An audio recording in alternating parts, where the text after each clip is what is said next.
We were going about our normal lives, and it's so unfortunate that the situation happened in the area in which we live. And ever since then, it's been hell for our family. First and foremost, I would like to clear the air that we are innocent. We do not know of anything concerning that matter. All I know is that my relatives were being picked up and followed to the station, and they were interrogated, and we have been targeted. Our families have become victims of something that we had no hand in, we do not know about, and it's been hell. The entire family is suffering. So you say the bodies were found, the bodies of the Henry boys were found that Sunday afternoon. When were your relatives picked up? The very night, one was picked up, and the next morning, another had a phone call to report to the station. Were they shocked that they were being held for questioning? Yes. Why? Like I said, they were doing their normal everyday activity. They were working, and all of a sudden, out of the blue, that we heard the two boys were found there, and we didn't know anything about that until we followed up on the news from reading. That's how we know how the boys were killed and so on.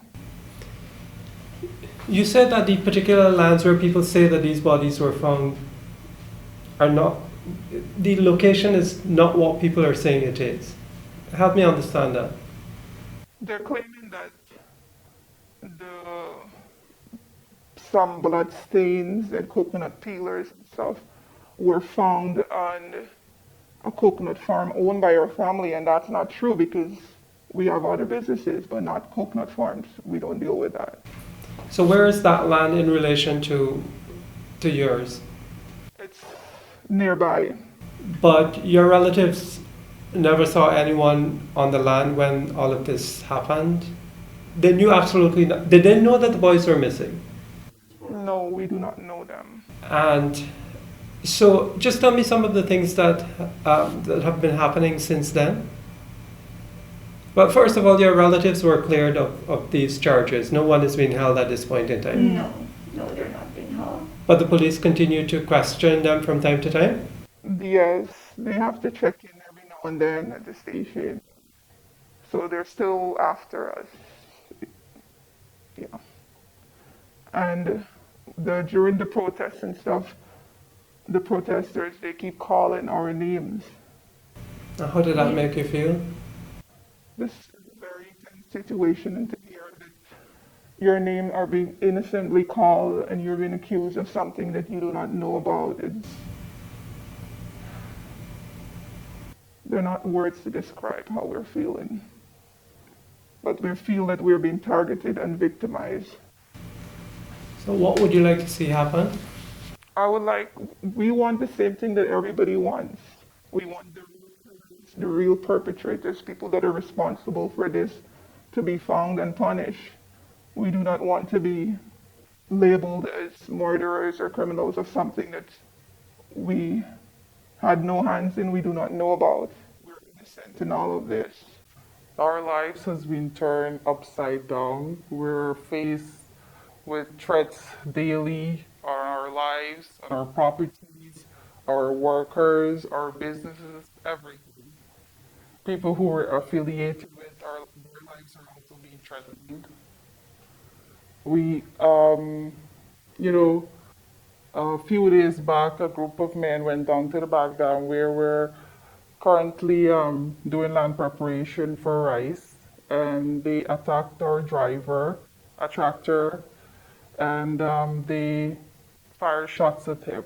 And you said that they had threatened to burn your house down or Yes, attempted to? on the evening of when the boys' bodies were discovered, footage showing a group of people, maybe about 20 of them, throwing flammable substance in the yard. They had to be, we had to have security, armed security at the property ever since. You said that you want to see the real killers of the Henry boys and Harish brought to justice. Yes, The thing is, West Barbados, as most of Guyana know, was a very quiet, peaceful, our crime rate. We didn't even have a crime rate in Barbados, and for the past, since the election, things have changed drastically of their rates. Tension is high more than ever. We've never had these kind of things happening in Barbados. The lives of these young boys have been, very traumatizing for Barbadians as a whole. I mean, to see little boys being killed so brutally, we all want the killers to be brought to justice. And they're not your relatives. No. If someone were to say that you're just saying that because just saying that so that the pressure would come off of you, what would you say to them? From day one, we have cooperated with the police. From day one, they went down without any warrants or so on to the police. They cooperated in any way whatsoever that was needed from us. There's nothing that we have held back. The lands that they're claiming that these boys were found is not our land. So that's a whole that was the basis of their arrest allegedly. That is not being cleared up. So there was no other grounds for them to hold our family. Absolutely nothing. And now you'd like for it to stop? Yeah, of course. I mean, you can't go after. There were 20 something people arrested so far, to our knowledge, yet there's still one family that is being targeted. Based on the lives on Facebook, you would hear the family calling out specific names and so on. How is it that you're just going to call one name when you have arrested over 20 something people? And incidents have been happening daily? Yeah, a few days back also, the said day that they attacked our driver and tractor at the back dam, they went into other farmers, cash crop farmers, they raided their farms. But people are afraid. People are afraid to go and report these incidents and the fear of being victimized. Have you yourself tried to go back into the back dams? No. Why? We wouldn't want to put ourselves in unnecessary risk. It's a tense situation, and you don't want to make it worse. And so do you fear that people will do you something if you go? It's not fear, but it's just not putting yourself in a situation to make it worse. And I hate to bring it back, but you say that you haven't seen this sort of thing happen in your community before. Right. No. Most of our workers are from number 5. We are not we don't practice racism. We have a family of mixed people. So for them to make this about race and all these things, it was uncalled for. And so it's not just the immediate families of those who were arrested that has faced this kind of situation. No, farmers around the area. Barbados is a primarily farming community. When these sort of things happening and there is no protection for innocent people, what happens then? People just leave their produce that they work so hard for. There is no compensation whatsoever. We as a whole, we as farmers, we're large scale rice farmers, cattle farmers. This has hampered our business. We have lost millions of dollars because of this incident. We're unable to traverse freely as we used to. The 2 week of unrest that they had in Barbados made it, we could not have done any harvesting. We had so many losses because of that. And this is not just one farmer. I mean, based on the news, you've seen trucks being burned, other things, the sad thing is there's no protection. There's no protection for the farmers.